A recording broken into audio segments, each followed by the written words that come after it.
રાજ્યમાં આગ ઝરતી ગરમી વચ્ચે ફરી માવઠાની આગાહી આગામી 5 દિવસ વાતાવરણ રહેશે સૂકું અમરેલી ભાવનગર સાબરકાંઠા અરવલ્લી દાહોદ અને મહીસાગરમાં 19 અને 20 એપ્રિલે માવઠાનું સંકટ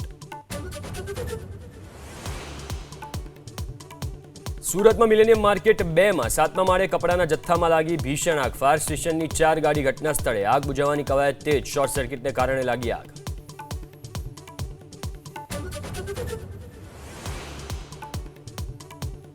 બિહારમાં નીતિશ કુમારની કેબિનેટ ભંગ કરવાની ભલામણ બપોરે 3:15 વાગે મુખ્યમંત્રીના પદ પરથી આપશે રાજીનામું સમ્રાટ ચૌધરી મુખ્યમંત્રીની રેસમાં આગળ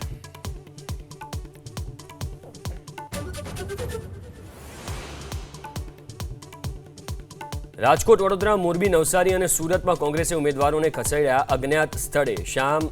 સામ દામ દંડ ભેદ અપનાવી ભાજપ ઉમેદવારોને તોડશે તેવો કોંગ્રેસને ડર ચૂંટણી પંચને મળીને કોંગ્રેસ કરશે રજૂઆત અમદાવાદના વેજલપુરમાં ફ્લેટમાં દરોડા પાડી જન્મદિવસની પાર્ટીમાંથી 10 નબીરાઓની ધરપકડ દારૂ અને બિયરની બોટલ સહિત 1 લાખનો મુદ્દામાલ જપ્ત વેજલપુર પોલીસે શરૂ કરી તપાસ